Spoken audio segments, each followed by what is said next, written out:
கல்யாண பூசணிக்காயில் வத்தல் செய்ய போகிறோம். கல்யாண பூசணிக்காயை ரெண்டாக கட் பண்ணி அது மேல் தோலெல்லாம் சீவிட்டு இதை பொடியாக கட் பண்ணி மிக்ஸி ஜாரில் சேர்த்துக்கலாம். இதுவே கொஞ்சம் தண்ணி விடும், அதில் கொஞ்சமாக தண்ணியும் ஊற்றிக்கலாம். பச்சை மிளகா ஒரு 6 பச்சை மிளகா சேர்த்துக்கலாம். ஜீரகம் 1 ஸ்பூன் சேர்த்துக்கலாம். மிளகு 1/2 ஸ்பூன் சேர்த்துக்கலாம். இதை நைஸாக அரைச்சிக்கலாம். ஒரு குக்கரில் 8 கிளாஸ் தண்ணி ஊற்றிருக்கோம். அதுக்கு ஒரு 150 கிராம் ஜவ்வரிசி, நைலான் ஜவ்வரிசி சேர்த்துக்கிறோம். இது 4 கிளாஸ் அரிசி மாவு கழுவி காய வச்சு வெயிலில் உடச்சிட்டு வந்தது மிஷினில். உப்பு 1/2 ஸ்பூன் சேர்த்துக்கலாம். சேர்த்து தண்ணி நல்லா அந்த ஜவ்வரிசி ஓரளவுக்கு வெந்து வரணும். வெந்து வந்ததும் உடச்சி வச்ச மாவை சேர்த்துக்கலாம். ரவை பதத்துக்கு உடச்ச மாவு தான் இது. இந்த 4 கிளாஸ் மாவு சேர்த்துக்கலாம். தண்ணி பத்தலைன்னா சுடுதண்ணி பக்கத்தில் வச்சு இன்னும் கொஞ்சம் கூட சேர்த்துக்கலாம். நல்லா குழைய வேகணும். அதுக்கு தண்ணி தாளாரமாக இருந்தால் தான் நல்லா வேகும்.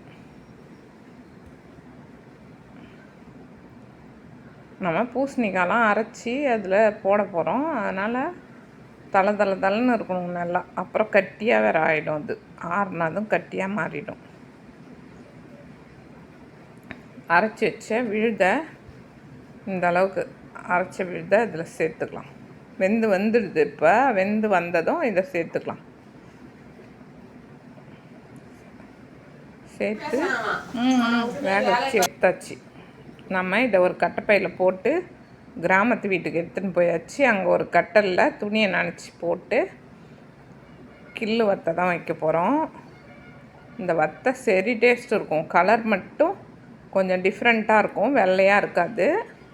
ஆனால் டேஸ்ட்டு சாப்பிட சாப்பிட செமையாக இருக்கும். இதெல்லாம் அப்போல்லாம் நிறைய போடுறது, இப்போலாம் போட முடியல. மறுபடியும் திருப்பி ஊருக்கு எடுத்துகிட்டு வந்துட்டேன். கட்டைப்பையில் போட்டு சாயங்காலம் எடுத்துகிட்டு வந்து இதை பாயில் போட்டு தண்ணியை தெளித்து பின்பக்கம் எல்லாத்தையும் எடுத்தாச்சு.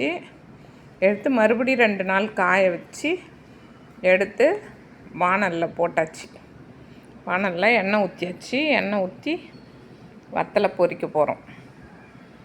சாப்பிட சாப்பிட இந்த வத்தல் டேஸ்ட்டு சூப்பராக இருக்கும். அந்த பூசணிக்காய் அவ்வளோ டேஸ்ட்டு கொடுக்கும்.